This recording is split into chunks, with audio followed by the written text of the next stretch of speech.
Good morning, Sir Julz. Good morning, everyone. And we are the group 5, and our topic is medieval art. So, what is medieval art? Medieval art is a root word of medi means middle and eve meaning age, and medieval literally means of the Middle Ages.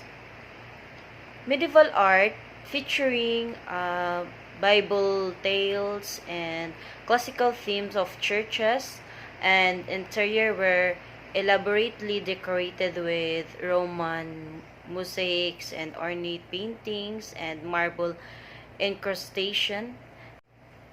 As we discuss this topic, my members will explain each of uh, types of medieval art. Early Christian. Early Christian are also called Paleo-Christian art or primitive Christian art, architecture, painting, and sculpture. The earliest Christian art consists of a few 2nd century wall and ceiling paintings in the Roman catacombs, like underground burials or chambers, which continued to be decorated in a sketchy style derived from a Roman Impressionism through the 4th century. So makita na to ang example aning early Christian nga art nga from sarcophagus of Jonius Bezos.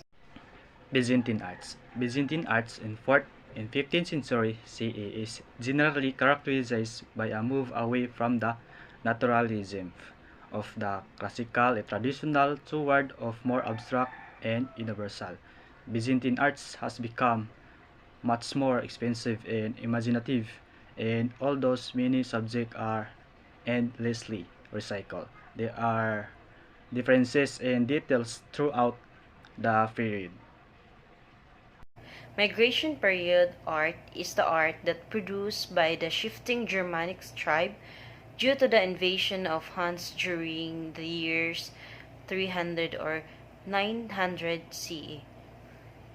Before migration throughout Europe, pagan beliefs that nature is sacred and the natural cycles of birth, growth, and death observed in the world around us carry profoundly spiritual meanings.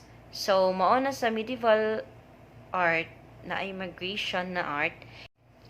So, sa migration or insular, most of the art is form of wearable pieces, and the people of migration period were nomadic. Their art was portable, and they left no architecture or large-scale sculpture. Because of the people of migration period were nomadic or mga people na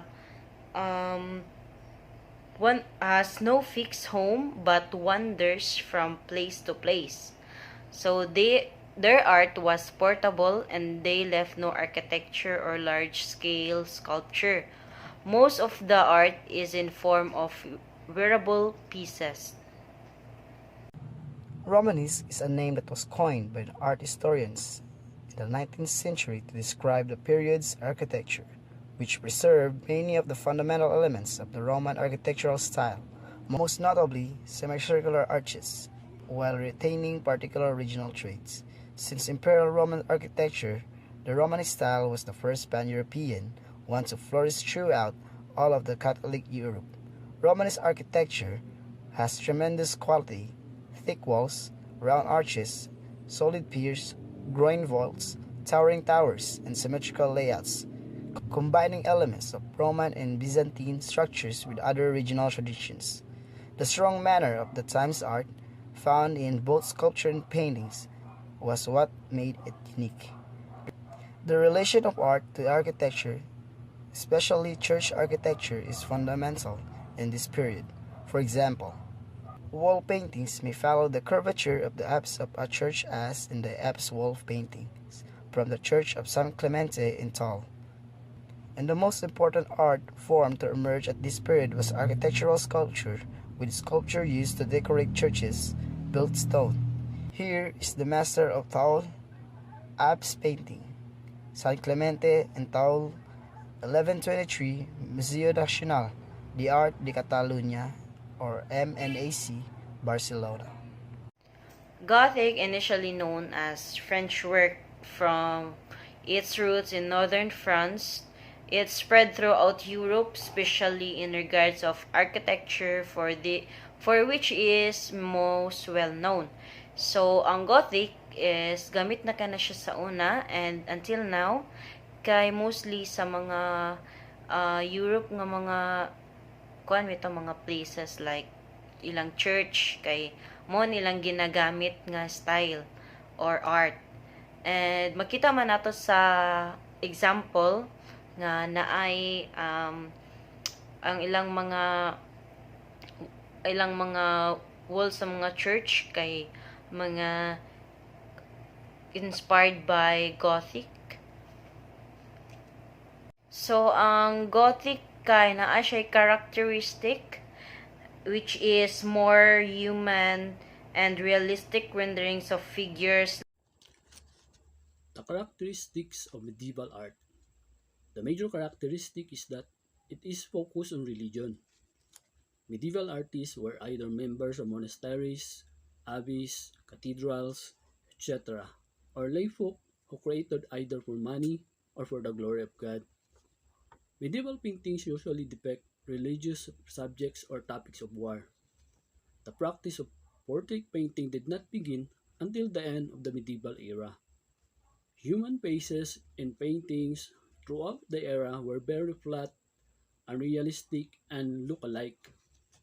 Human and animal body parts are disproportionate and usually elongated. Medieval painters had not yet learned how to handle perspective, so architecture and landscapes are awkward. When one studies the medieval period, a few factors are typically seen as being the characteristics common to the period. Among these include the urbanization, military invasions, population redistribution, and migrations of people to new areas. For the trivia, the fact about most medieval art is religious. Most art forms in the Middle Ages were considered to be medieval religious art. Common themes for the art pieces were about God and the saints and were made primarily for the church. Religion was a common source of inspiration for artistic content as the medieval period developed, and it was also a center for the practice of arts such as the illuminated manuscripts created in monasteries.